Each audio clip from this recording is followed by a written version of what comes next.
Bouton de rose par Richard Lesclide. Il était une fois un roi et une reine qui étaient très malheureux de ne pas avoir d'enfants. Un jour, que la reine se promenait au bord d'une rivière, un petit poisson sortit sa tête de l'eau et lui dit « Réjouissez-vous, madame, car vos vœux seront bientôt comblés. Vous aurez dans le courant de l'année une belle petite fille. » Le poisson était sorcier, sans doute, car ce qu'il avait prédit se réalisa. La reine eut une petite fille charmante que le roi ne pouvait se lasser d'admirer. Dans sa joie, il y fit les préparatifs d'une grande fête et il y engagea non seulement ses parents, amis et voisins, mais encore toutes les fées de son royaume, car il comptait sur elles pour douer la princesse de quelques agréments nouveaux.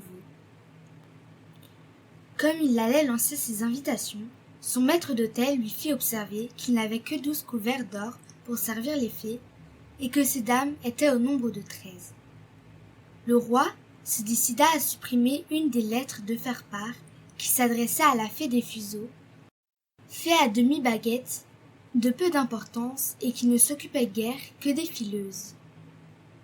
La fête eut lieu et tout s'y passa d'abord fort bien. Les 12 fées mangèrent comme 4, et au dessert, elles firent les plus beaux dons à la princesse qu'elles appelèrent Bouton de rose.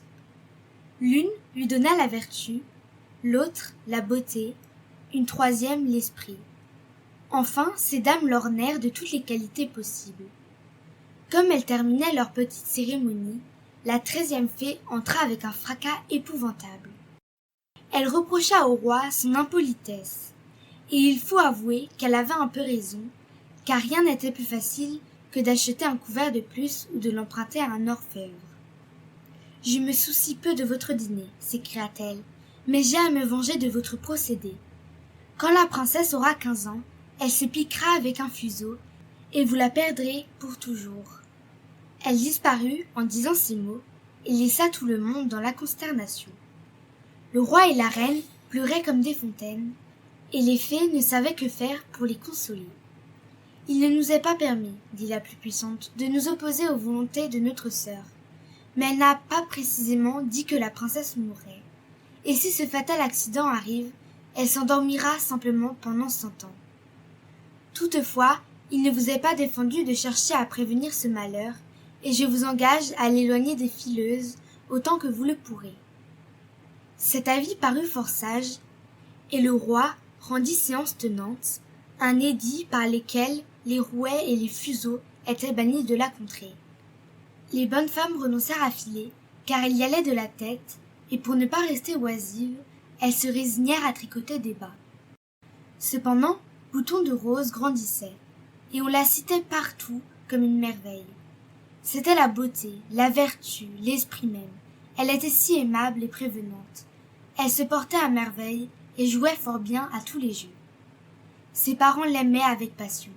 Ils l'auraient volonté gâtée, mais elle avait un si beau naturel qu'il n'y avait pas moyen de l'altérer. Comme elle était dans sa 16e année, elle commença à devenir rêveuse et à se demander pourquoi on lui faisait porter des robes longues.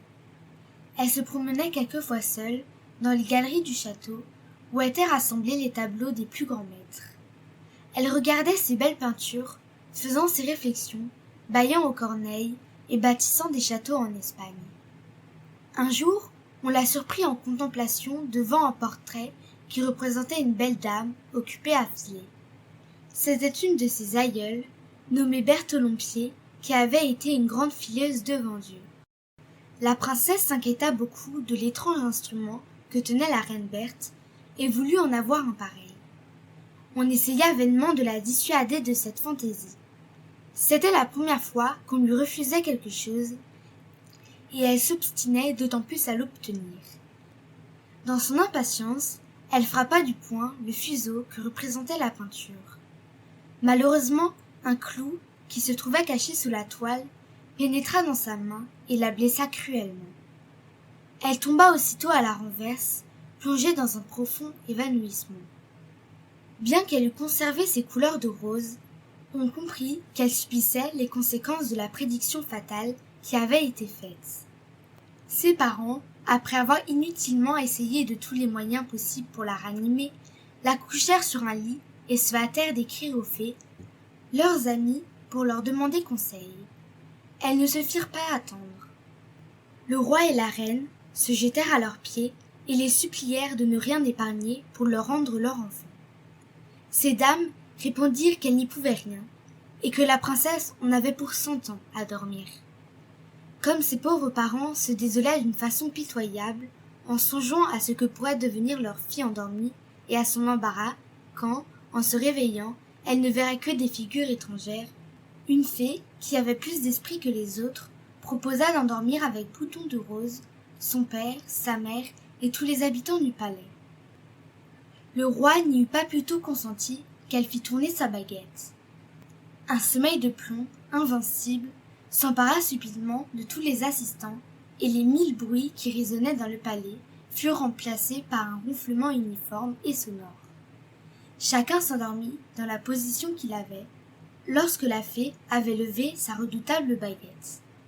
Le roi tenait une main sur son cœur et brandissait son sceptre de l'autre.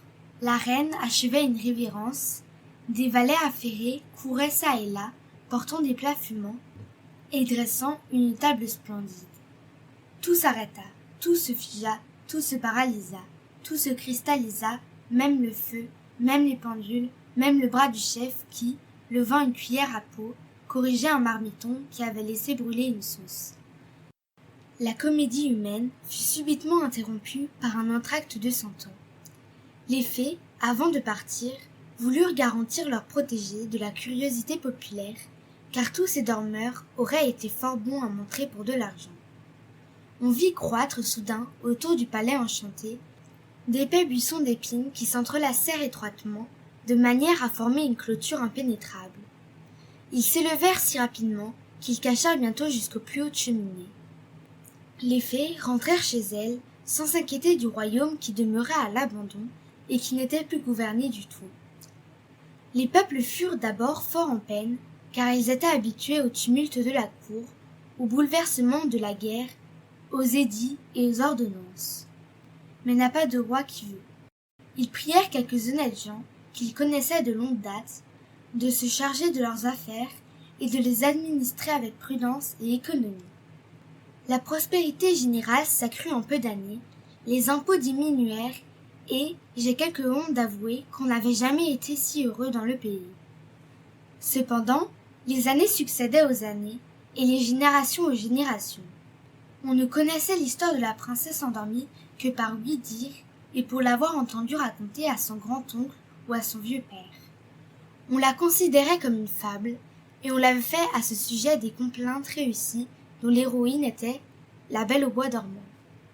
Ce qui pourtant donnait quelque crédit à ces contes de ma mère Loi, c'était ce bois épais, situé aux portes de la ville, et qui défiait toutes les investigations.